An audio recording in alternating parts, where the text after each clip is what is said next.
All right. Hi, everybody. I'm with Kyle Lowder, Hello. and I think I'm with Bryan Dattilo. We think. And we are at Day of Days 2022. I have not seen you guys for, it's like 3 years at least.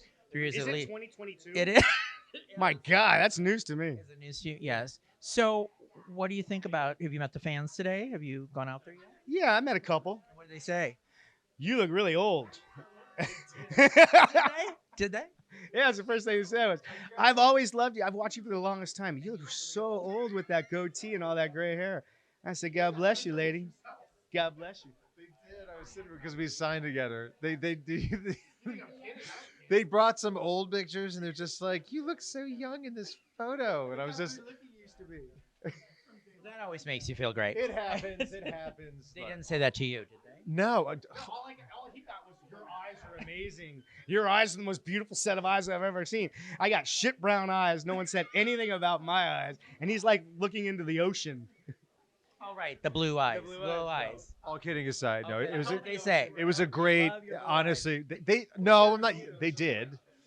No, it was incredible turnout, man. We signed for 2 hours straight, like nonstop. It was great. I mean, that we're so grateful after 2 years of like not doing this. People were so looking forward to come out here in person, and it shows.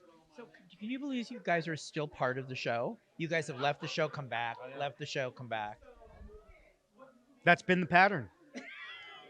I got nothing on that. But last time, my grave. but he did some bad things. Who? Lucas, Yeah, he kidnapped a girl, but you know what? If you kidnap a girl out of love, Sami. that's if you kidnap a person, Sami, out of love, and everything is based out of love in the soap opera anyway, why am I being punished for showing my love? That doesn't make any sense to me.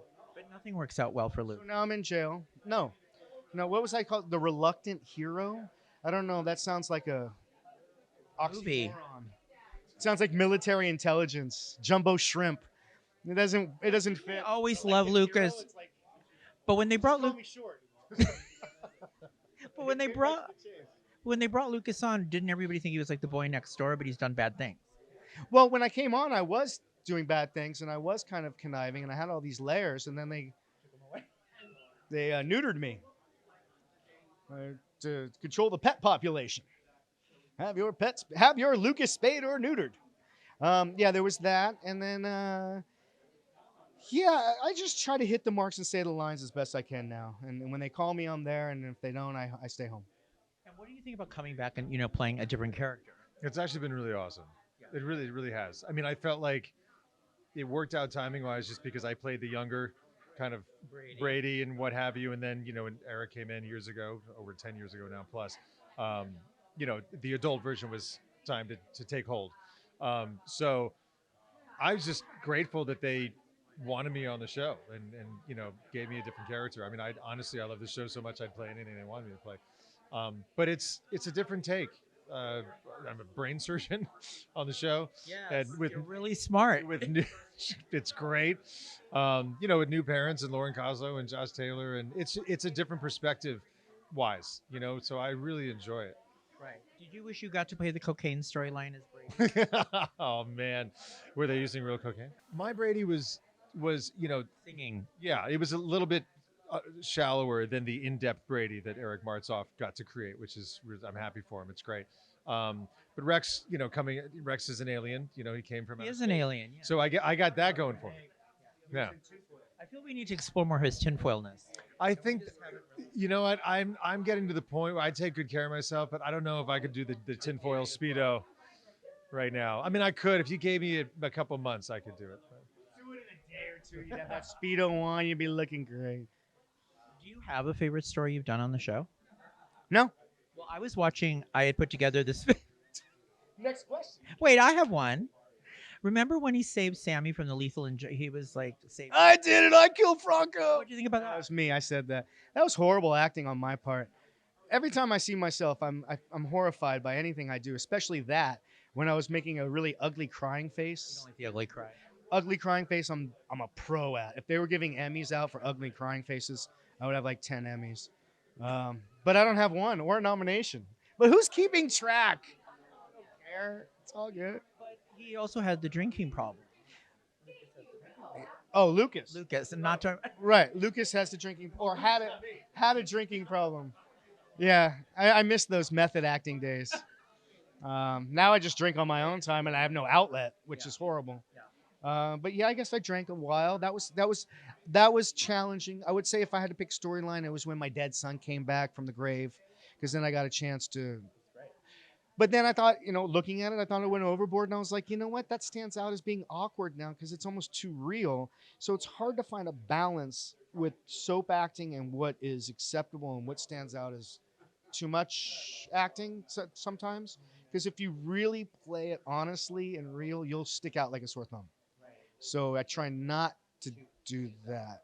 I've learned that I've made that mistake in the past. Do you have the same thought about your acting? Like, do you want to watch it, or do you feel like you ugly cry? I was. I don't. I think everybody who cries, who doesn't ugly cry. I think it's she's a beautiful crier, actually. No, I feel that I think I agree with what he said. I mean, it's when you're, especially nowadays, when you're in 4K or high definition on an 80-inch television screen, you have to keep, in reality, let's say with a devastating situation, hypothetically, you can't, in real life, you'd be all over the place.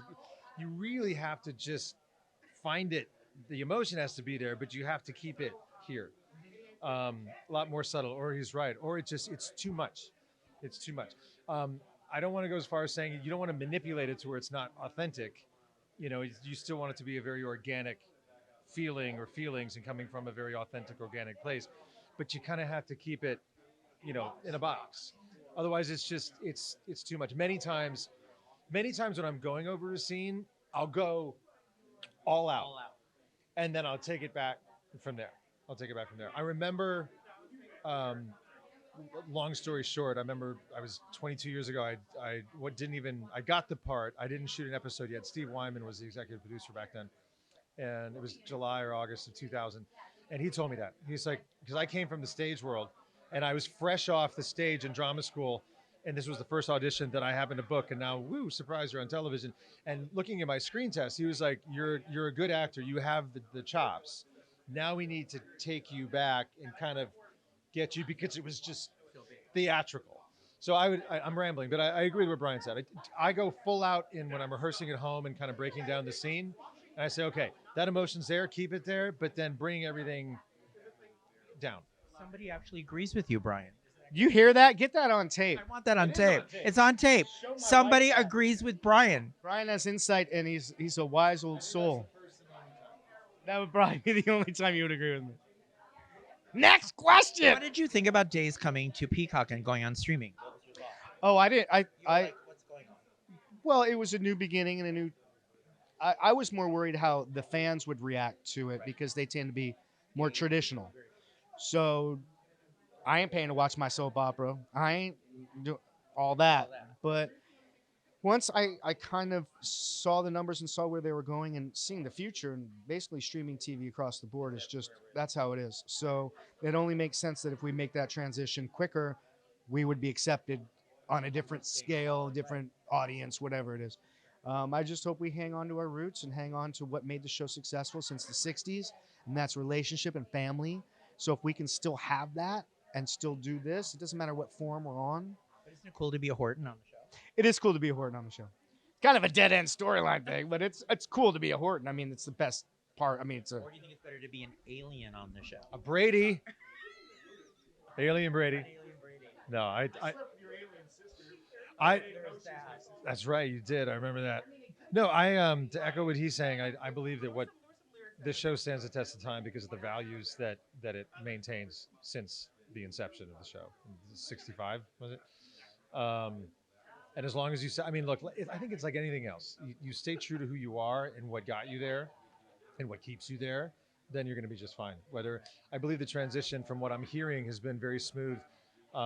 Not just for, I mean, honestly, for us, it was very smooth. We one day we're on NBC and then one day we're on Peacock. We don't change the way we shoot the show. You'd never know, on the set or in the studio. But from what I'm hearing, the transition in terms of the viewership and the fans has been relatively seamless. The numbers are good. Peacock has been incredible and supportive of us. So, I mean, so far so good. But again, I agree with this guy over here. You take what makes you take your bread and butter and you keep that bread and butter. And I think that we're doing that right now. So I think we'll be okay. Thank you, Kyle. Thank you, Bryan. Good to see you. Watch them on Days of Our Lives on Peacock.